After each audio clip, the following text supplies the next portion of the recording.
welcome to the delayed Saturday night stream of the Untitled Anarchist Seagull channel. Everybody was just way too tired and needed sleep last night, so I just thought it would be best for everybody to do it tonight. Thank you for joining us, and I think we'll just get started as per usual with a little bit of Geoguessr.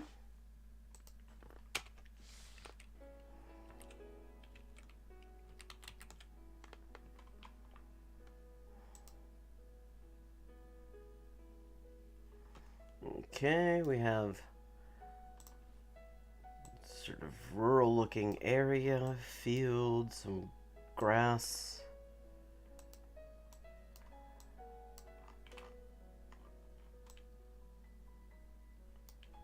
This could be, I don't know, this could actually be like France.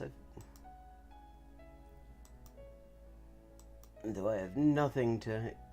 No, we're in Poland again. Miechowice Duże.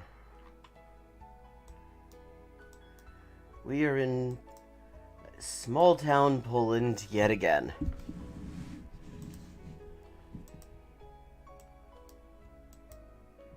So, okay, trees. Not very informative trees. I mean, maybe if for somebody who knew more about trees, they would be informative trees, but to me they are not particularly informative. Especially since we already know the country. And beyond that, this becomes considerably more difficult because rural Poland is not all that well signposted in my experience.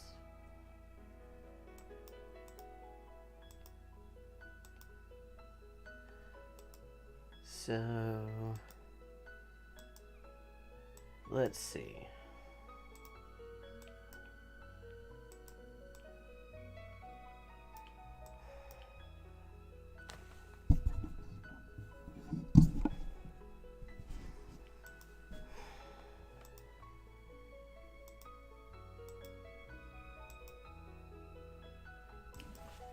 Okay, are we gonna get any more than just these trees? I mean, it looks like a lovely drive, but... Okay, a few little houses. Look fairly typical for rural Poland. Neat little garden there.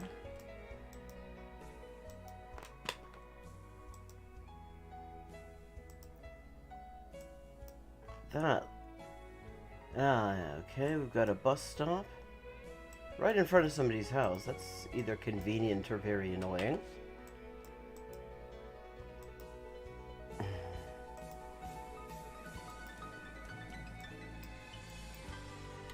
Oh, hold on, what was that?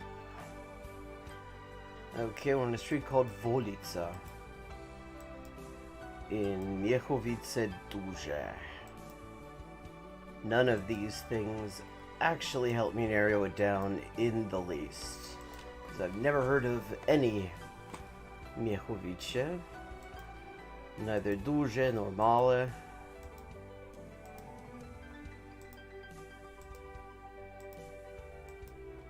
Okay, and now we seem to have reached some sort of quantum singularity. This will happen in your rural Polish streets. Occasionally you hit a quantum singularity.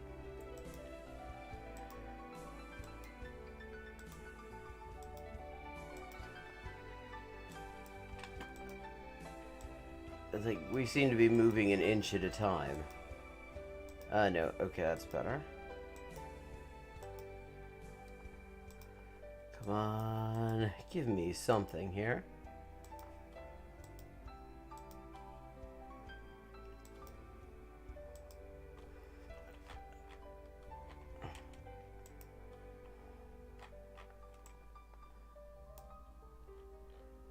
Okay, that sign would be much more useful without the pixelation. Just a weight limit for lorries.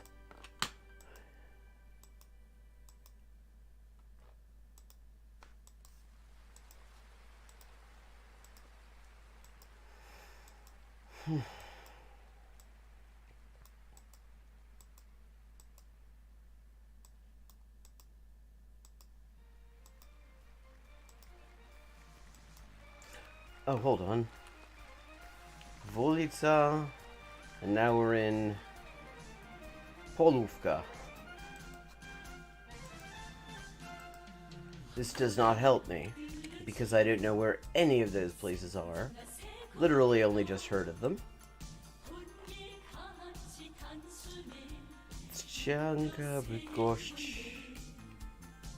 Let's just grasp at a few straws.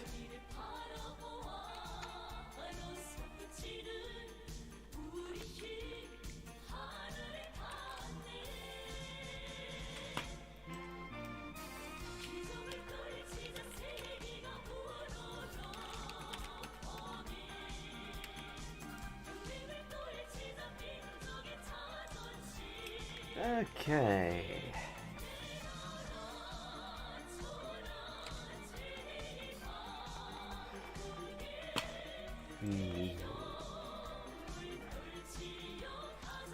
Rosa, Częstochowa.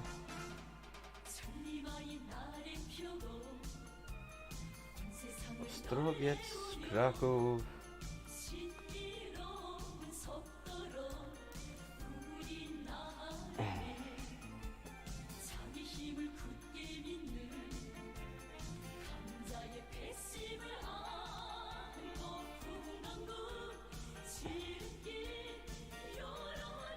Solina, Sanok.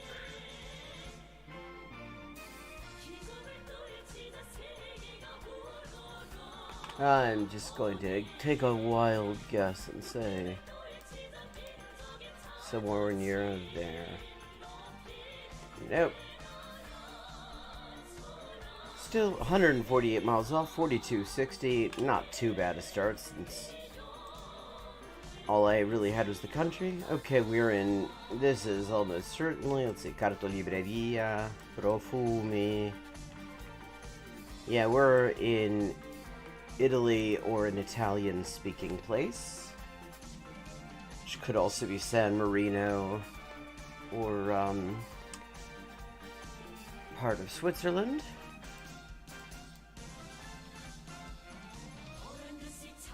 Caltanissetta Pietrapezia. That means nothing to me.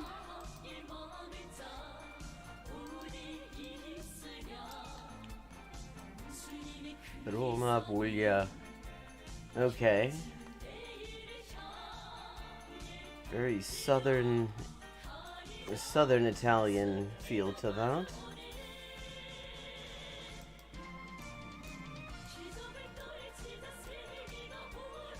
Pergusa, Enna, Gela.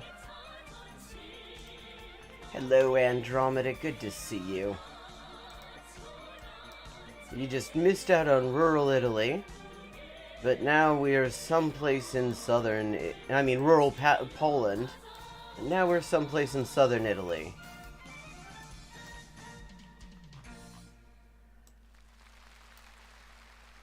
And Via dello Stadio. Yeah, no, you did not miss Italy. And rural Poland was vaguely pretty, nothing to write home about, and really uninformative. Still managed 4,200 points on it. Now, Enna. Never heard of Enna. But I have a feeling it'll be down here someplace.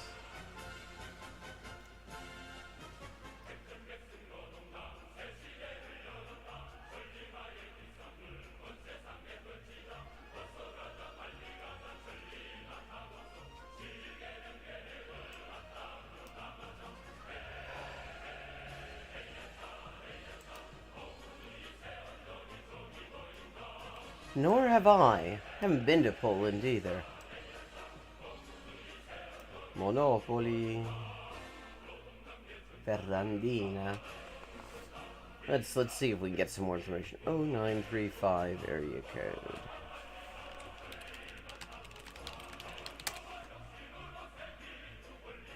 Ajita.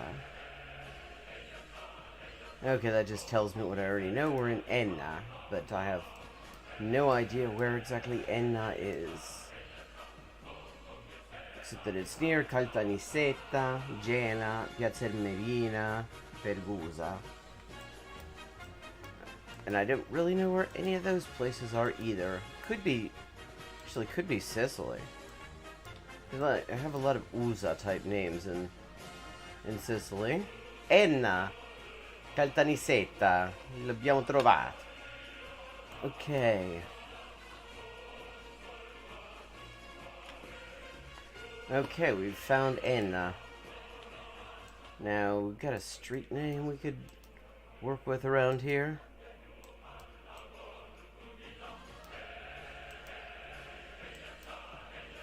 Piazza Armerina, Università.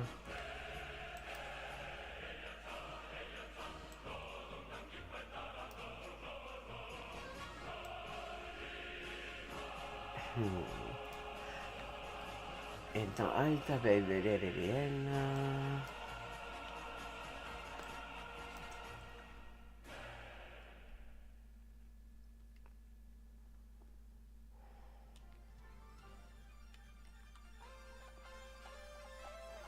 Piazza Giovanni Bovio. Let's see, Tommaso. Pizza Telefono.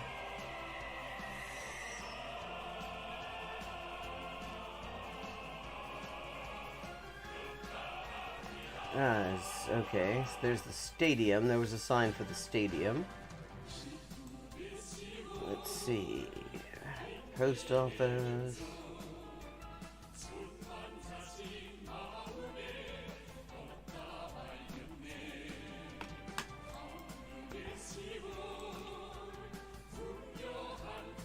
There's got to be an actual street name around here someplace. Well, a petrol station, that might help.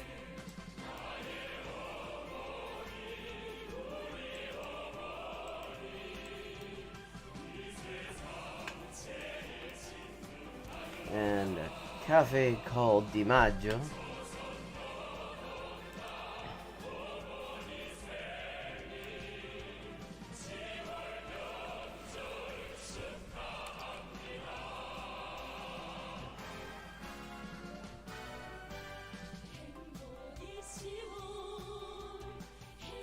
Bagno Balata.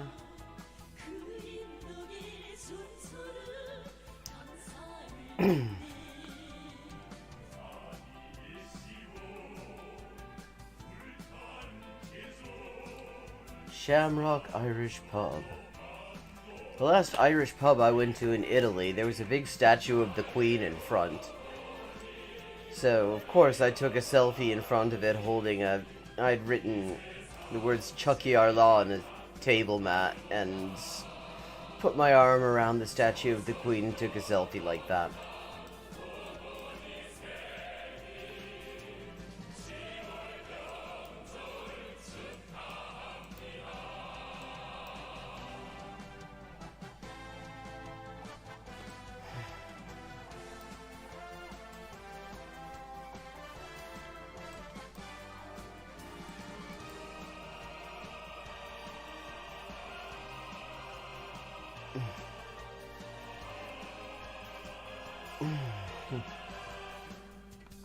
Crema e cioccolato, that sounds tasty. I've never had a bad meal in Italy, I'll tell you that much. One street name would really help me out here, people.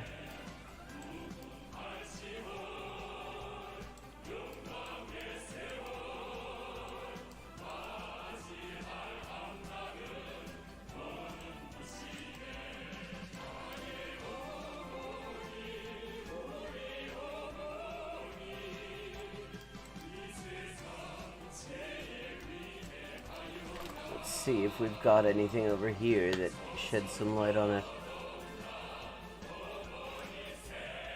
Sausages and bread. Certainly not short on places to eat around here.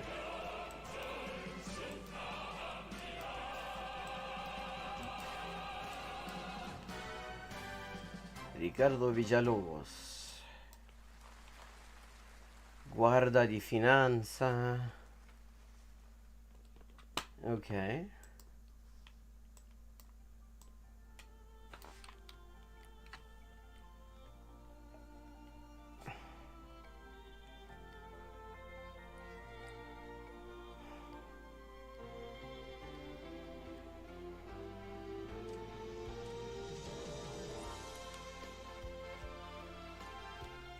So, we know it was near the fire station.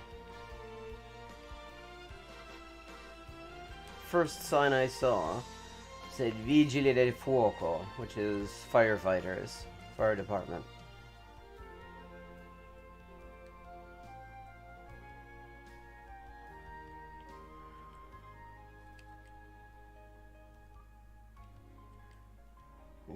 Carabinieri. Cops, but the wrong kind.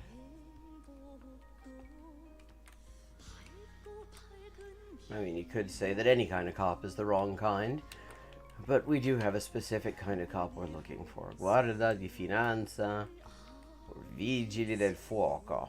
Guarda di finanza. Okay.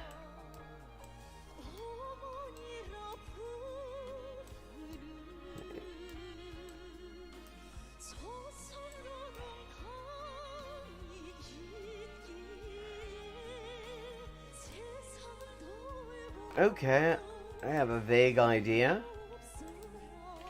And we're going to just go with a vague idea.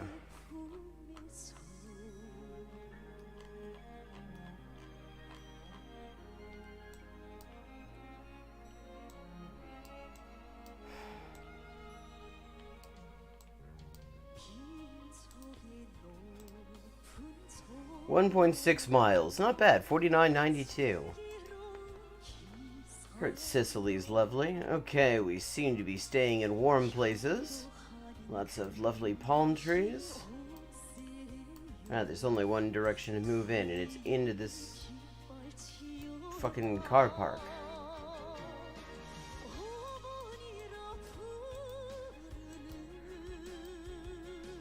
Oh, okay, now.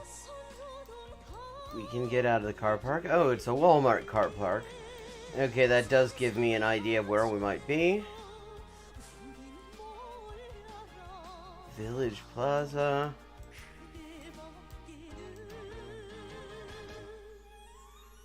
Newman Veterinary Centers, 386 area code. Florida, Deltona, Palm Coast, Daytona Beach.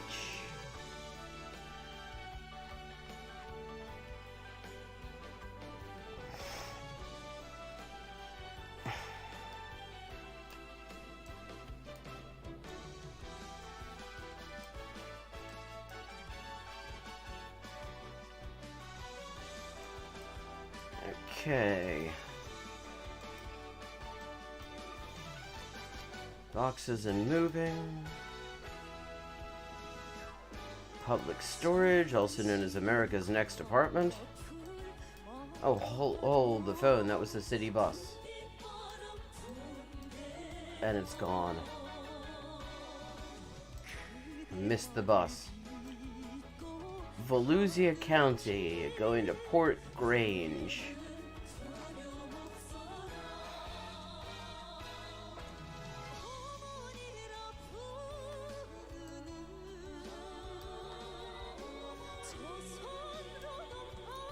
Okay, so this is Volusia County.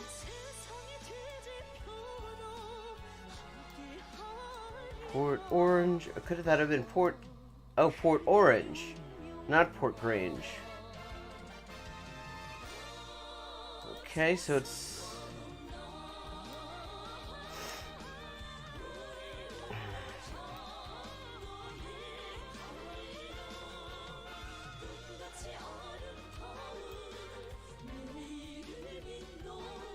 Okay, now we just... Beville Road. U.S. Highway 1. Okay.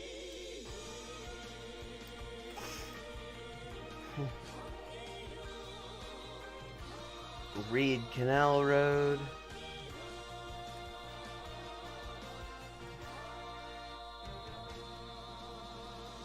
Walgreens. Bevel.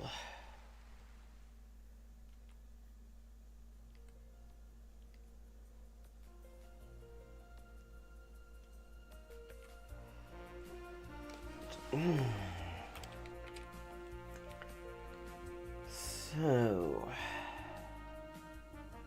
Spruce Creek. Orchard Wall, Young, Williams, no Bevel. Godfather Pawn? Yeah, I mean, that doesn't sound like a place I'd want to owe money to.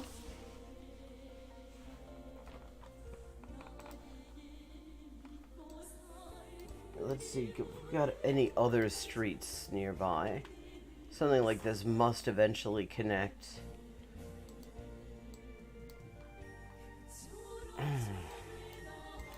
To an interstate or something. I mean, it's a major street, dual carriageway and all that.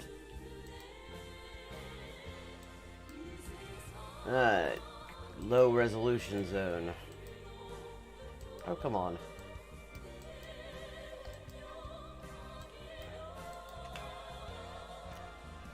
Tire Kingdom.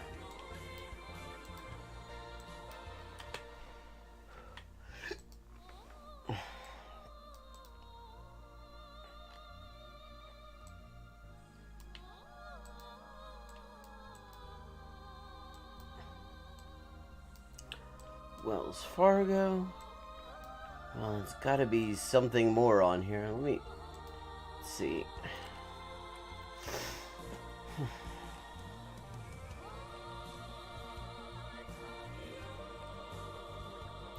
Spruce Creek, Nova, Dunlawton Avenue,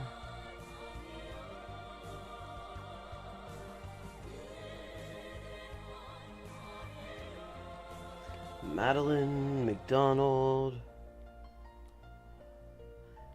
Reed Canal.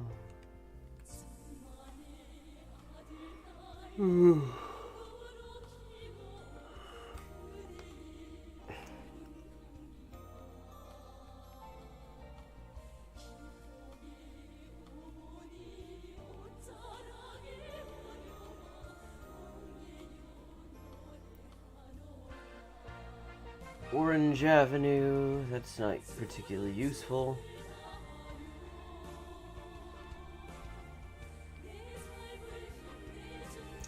Madison, Mason, 3rd Street, 6th Street, Center Avenue, Nova.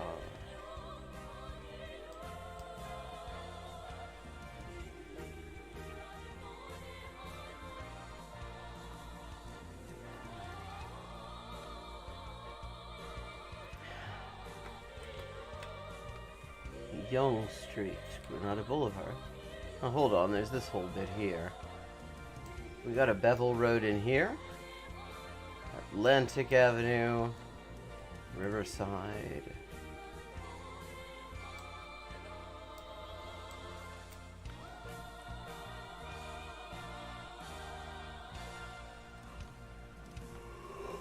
Oh. Lost Creek. Well, if the creek ever gets found, maybe you can tell me where Bevel Avenue is. Bevel Road.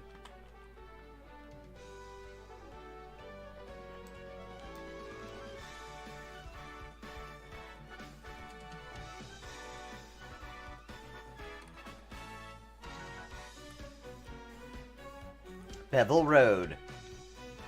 Okay. And there's the Walmart. We have the Bevel Road Walmart. An area of outstanding natural beauty, to be sure. Right between Daytona Beach and Port Orange.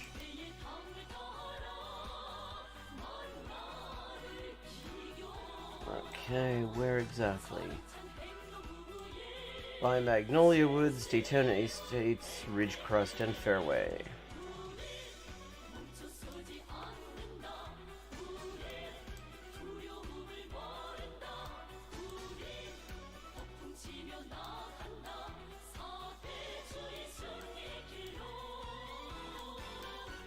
There we go.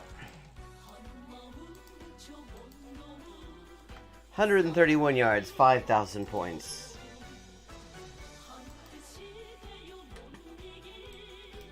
Okay, my immediate thought is... Actually, scratch the immediate thought, I don't think it's correct.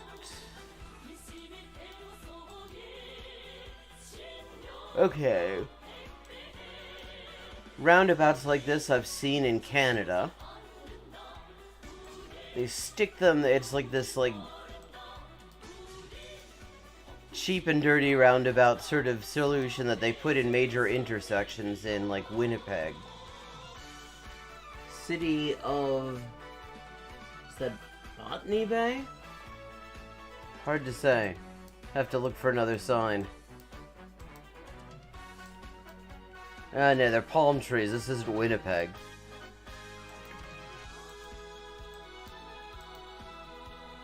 Okay.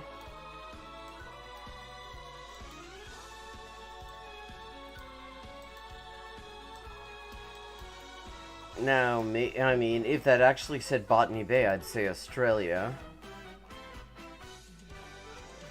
But it was very hard to read. St. Helena. Bloody hell, you just... Ah, left-hand traffic. Okay, yeah. Now, that is definitely beginning to sound like Australia.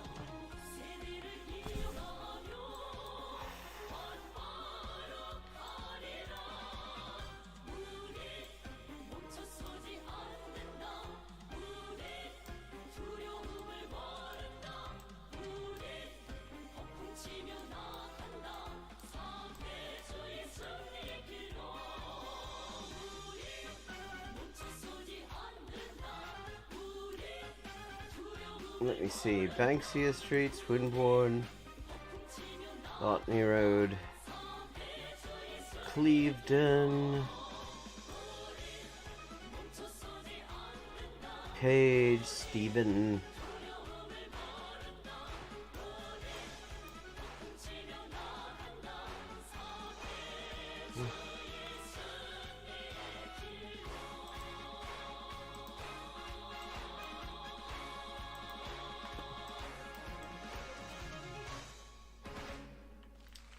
Okay, these signs definitely... Oh, hello.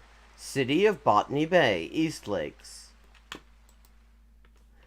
Okay, we are indeed in Australia. East Lakes, though. East Lakes. St. Helena, Robinson. There we go.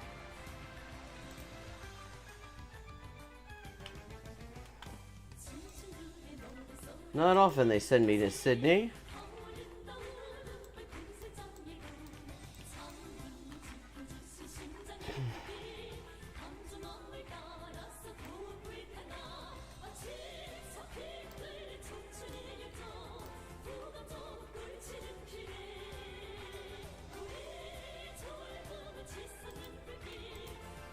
"46 yards, 5,000 points. And 5 of 5. I have a feeling this is North America. Yes, this is almost certainly North America.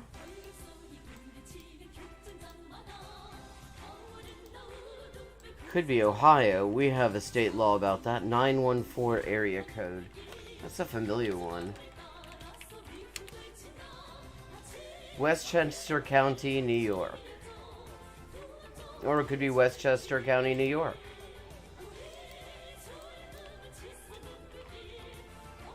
Croton and Villard.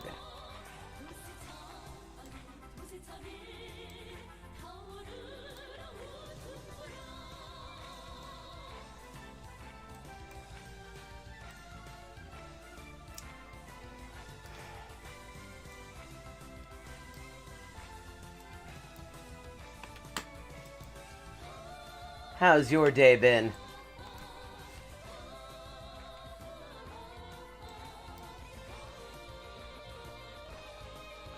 Portchester, White Plains, Scarsdale, Eastchester, West Nyack. Oh yeah, what have you been up to? I had no idea there was an Eastchester around here. Oh, there's Westchester, SUNY Westchester Community College.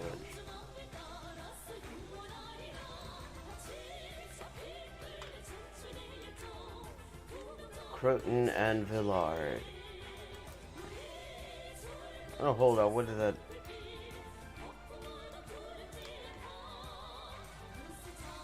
Donald Brown Home Improvements. What is that? Hastings on Hudson, New York.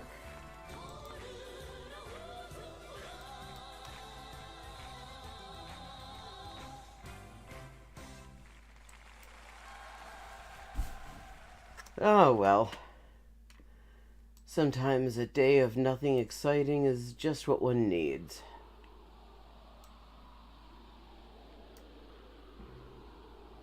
Hastings on Hudson. There we go, Villard.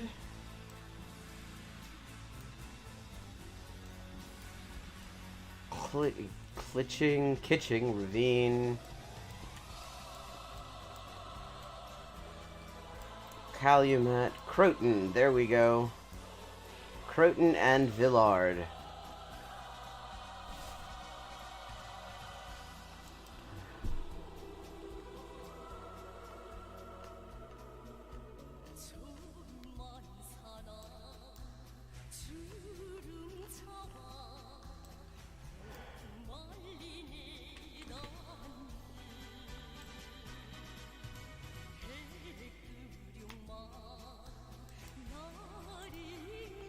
$57 yards, another 5,000 points. 24,252 points. Not a bad start. Have another go since we started a little bit early. And we're in France. Herboristerie Fongève.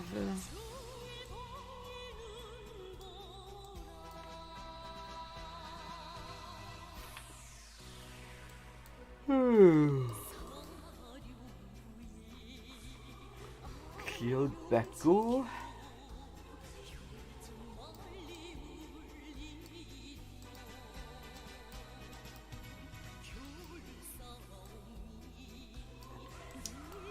Okay.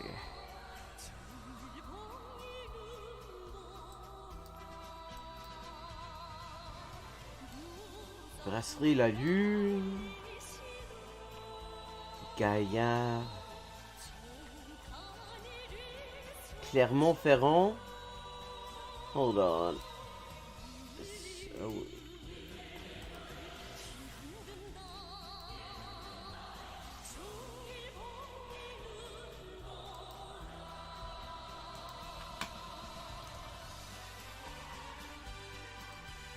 Clermont-Ferrand. Aubière. Royat, Durtol.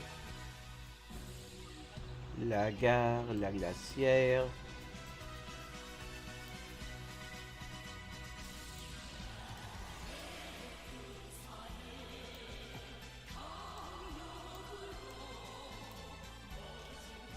Montgisé.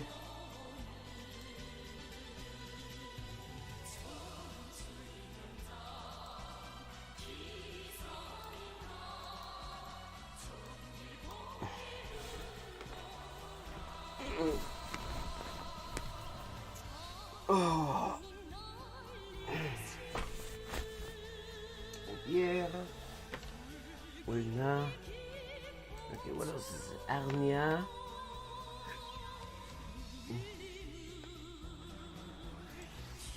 Brasserie La Lune. Yeah, let's get a street name here. That Claude Bacot, I think, was the one we had there. Let's see. Feels like center of town, more or less. Fongève. Oh, okay.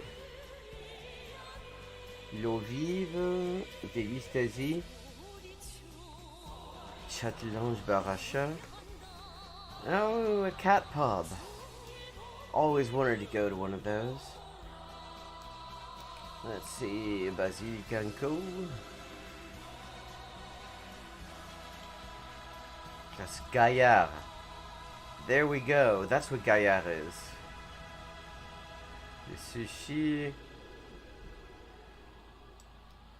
Hacienda. Buy.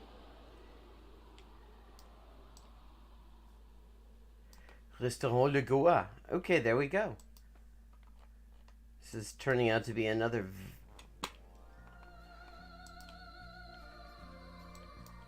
very helpful map.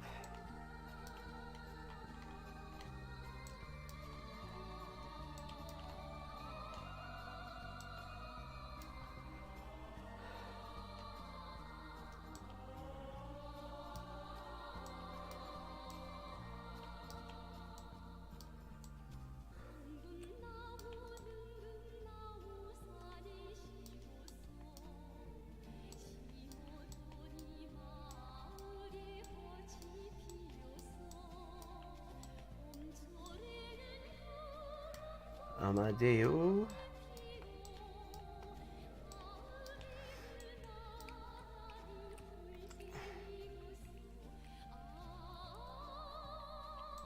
Louis Braille.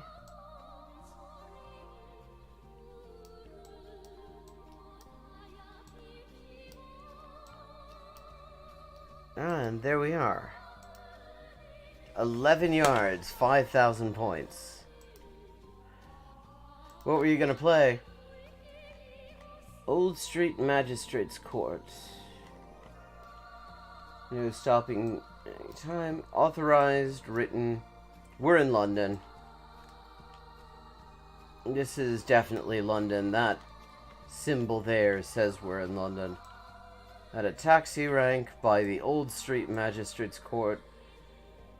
And the great thing about London is they have the postcode right on the street sign, so we just need to find one of those. Oh, hold on. Maybe simpler than that. Bethnal Green, London Bridge, Hackney A1208. Okay, we're right by the A10. And we're after Old Street Magistrates Court. M4, M1. The A10 will be nearby.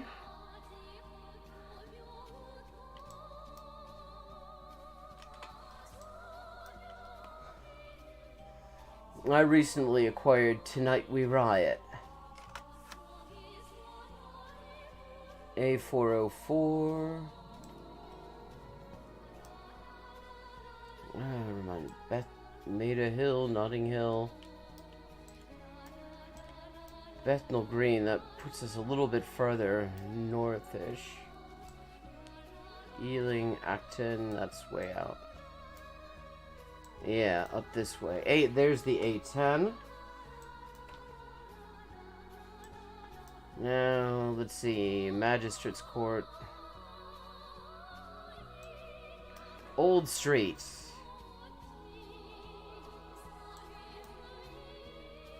Sports Bar and Grill, Gym Box.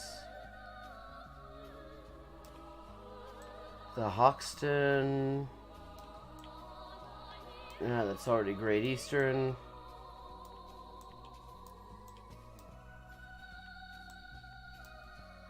Old Street, Clerkenwell.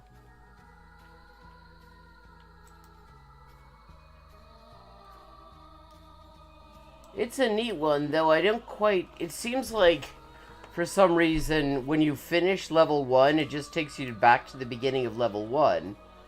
And I thought there were more levels. Okay, Irish Ceramica, Soapbox Youth Center, Lodos.